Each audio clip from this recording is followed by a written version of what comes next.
Baik, Assalamualaikum warahmatullahi wabarakatuh. Saya Arfian Rama Juliano dengan NRP 50172511032. Di sini saya akan menjelaskan mengenai bab 3, yaitu dasar laut. Di mana seperti yang kita sebutkan di dalam bab 2 kemarin, para ahli geologi yaitu tidak yakin tentang sejarah termal bumi. Nah, skenario berikut beruntukan asal-usul bumi dan juga lautan sangat bersifat spekulatif. Banyak ahli geologi yang tidak setuju dengan beberapa pernyataan. Pernyataan-pernyataan tersebut ditawarkan hanya sebagai contoh dari apa yang mungkin telah terjadi di masa lalu bumi. Nah, menurut yang diterima secara luas, sekitar 4,5 miliar tahun yang lalu, bumi mulai terbentuk dari penambahan bongkahan-bongkahan dingin, batuan dan logam yang mengelilingi matahari. Seiring bumi bertumbuh, ia mulai memanas karena panas dari tumbuhan antar elemen, pemadatan gravitasi, dan juga peluruhan radioaktif dari elemen-elemen seperti uranium. Suhu bumi akhirnya naik hingga akresi-akresi yang membentuk bumi meleleh dan juga besi jatuh ke pusat untuk membentuk inti bumi. Nah, aktivitas vulkanik yang dahsyat terjadi pada saat ini, melepaskan sejumlah besar uap air dan gas-gas lain dari interior bumi, dan mungkin bahkan menutupi seluruh permukaan dengan lautan lahar merah panas yang tebal. Bumi mulai mendingin saat pertumbuhannya dan reorganisasi internalnya melambat, dan juga jumlah material radioaktifnya yang berkurang. Kemudian akhirnya permukaan bumi menjadi batuan padat, cukup dingin untuk memungkinkan kondensasi awan-awan uap air vulkanik yang mengumpul untuk membentuk air yang cair, yang kemudian jatuh sebagai hujan. Dengan demikian, lautan modern lahir, mungkin 4 miliar tahun yang lalu. Bukti untuk ini berasal dari beberapa batuan tertua yang ditemukan di bumi, termasuk basal bantal yang menunjukkan letusan di bawah air. Nah, dan batuan yang pada awalnya bersifat sedimen dan terbentuk di laut dangkal. Kemudian, ukuran lautan bertambah seiring pelepasan gas vulkanik dari bumi terus berlanjut dan menjadi asin dikarenakan air menyerap klorin dari gas vulkanik lainnya dan natrium dari pelapukan kimiawi mineral-mineral di permukaan bumi. Nah, kemungkinan lain pembentukan bumi yaitu juga berasal dari tumbukan komet es pada masa awal pembentukan bumi. Nah, kemudian untuk metode mempelajari dasar laut tersebut, untuk sampel batuan dan sedimen dapat diambil melalui kapal pengeboran laut seperti JOIDES Resolution atau mungkin kapal selam penelitian yaitu Alvin dan juga Ropos. Nah, untuk metode geofisika sendiri yang digunakan untuk penelitian mempelajari dasar laut yaitu echo sounding and sonar multibeam untuk mengukur kedalaman laut, dan juga refleksi seismik yaitu untuk memetakan struktur bawah laut, di mana untuk refleksi seismik sendiri sudah dijelaskan pada bab kemarin ya. Untuk penelitian tersebut mengungkap banyak sekali fitur dasar laut dan mendukung teori tektonik lempeng. Nah, kemudian terdapat ciri-ciri umum dasar laut, yaitu dasar laut terdiri dari beberapa zona utama. Yang pertama yaitu landas benua atau continental shelf, yaitu dataran dangkal di tepi benua, kemiringan 0,1 derajat. Kemudian lereng benua, yaitu atau continental slope, yaitu dengan kontur menurun tajam ya, 4 sampai 5 derajat.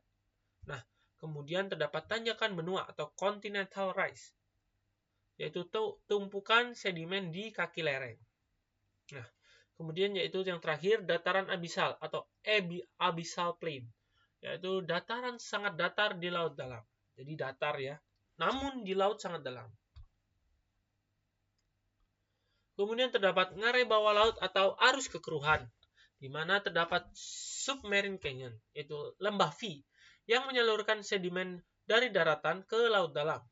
Nah, kemudian terdapat turbidity current atau arus bawah laut yang membawa sedimen berat ke dasar laut, membentuk kipas abisal. Nah, itu juga yaitu seperti ombak di dalam laut ya. Kemudian, nah itu ciri-ciri tadi sudah ya.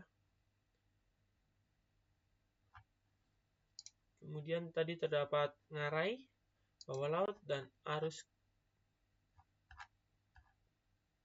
Nah, submarine canyon atau lembah berbentuk huruf V tadi yang melintasi landas benua dan lereng benua.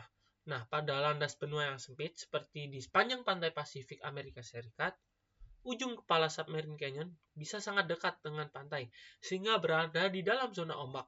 Pada landas benua yang lebar seperti di sepanjang pantai Atlantik Amerika Serikat, kepala ngarai biasanya berada di tepi luas di luar landas, puluhan kilometer dari pantai.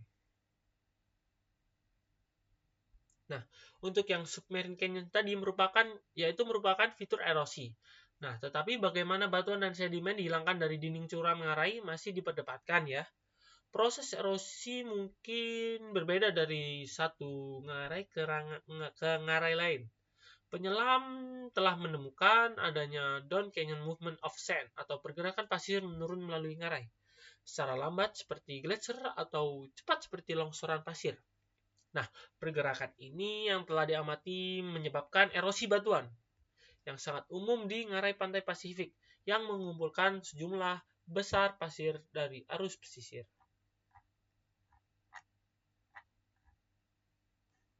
Nah, untuk arus kekeruhan tadi, selain proses erosi di ngarai yang baru saja dijelaskan, turbidity currents memungkinkan memainkan peran utama dalam erosi ngarai.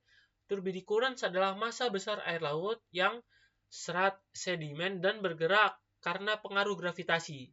Jadi, air yang mengandung sedimen lebih berat daripada air laut jernih, sehingga turbidity current mengalir menuruni lereng benua hingga mencapai dasar laut dan membentuk abyssal plain di dasar lereng. Nah, turbidity currents diperkirakan dihasilkan oleh longsoran bawah laut, badai permukaan laut yang kuat, dan banjir sedimen yang berasal dari muara sungai di pantai. Dengan landas benua yang sempit, meskipun turbidity currents besar jarang diamati secara langsung di laut, arus ini dapat dimodelkan dan diteliti di laboratorium.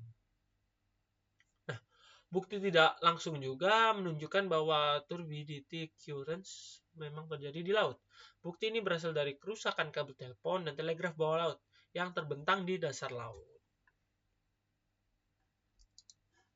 Nah, kemudian terdapat tepi benua, yaitu tepi benua pasif, dan juga tepi benua aktif.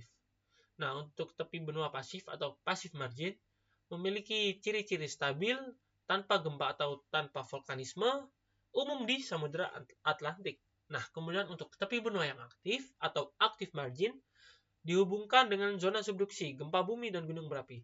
Jadi untuk tepi ini tuh jadi berhubungan dengan zona subduksi, gempa bumi dan juga gunung berapi. Nah, untuk tepi aktif ini umum di sekitar Samudra Pasifik.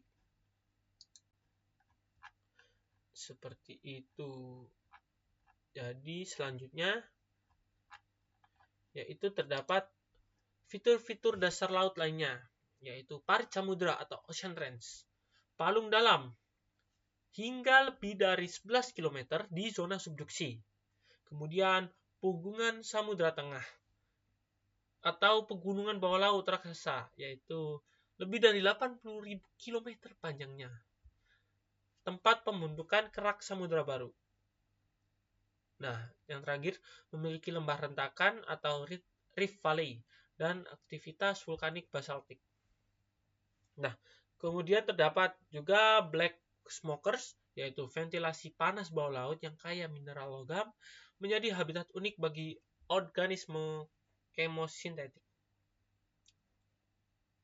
Nah, juga di bawah laut terdapat gunung laut dan juga terumbu karang, di mana gunung laut atau seamound, gunung berapi bawah laut, yaitu gunung berapi yang terdapat di bawah laut dan juga berbentuk kerucut.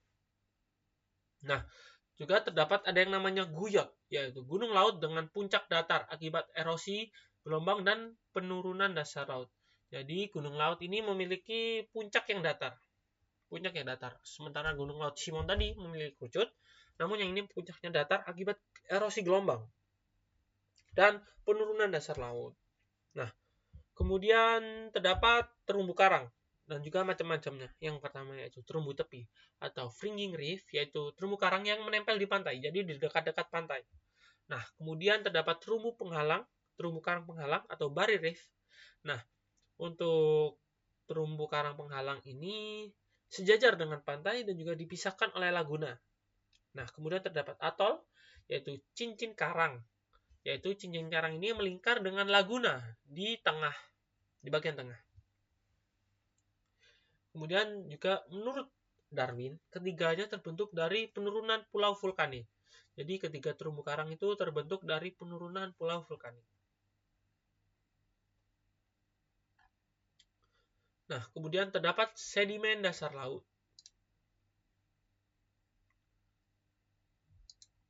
Di mana pada sedimen dasar laut itu memiliki dua ya, yaitu sedimentary gen dan juga sedimen pelagi. Di mana untuk sedimentary gen sendiri ini berasal dari daratan ya. Jadi untuk sedimentary gen ini dari daratan, namun bisa saja terbawa sungai maupun terbawa arus ke laut. Jadi awalnya sedimen ini berasal dari daratan, namun terbawa sungai maupun terbawa arus, jadi ikut ke laut. Nah, kemudian terdapat sedimen pelagi, yaitu berasal dari cangkang mikroskopis, organisme laut, dan tanah liat halus yang mengendap perlahan. Jadi untuk sedimen pelagi ini asli dari laut. Nah, kemudian terdapat kerak samudra dan oviolit. Nah, untuk kerak samudra sendiri memiliki ketebalan kurang lebih 7 km, di mana untuk kerak tersebut memiliki 3 lapisan, yaitu lapisan sedimen laut dan basalt bantal dan dike berlapis, dan yang ketiga yaitu gabbro. Nah, struktur ini mirip dengan oviolit, yaitu potongan kerak samudra yang terangkat ke daratan maksudnya.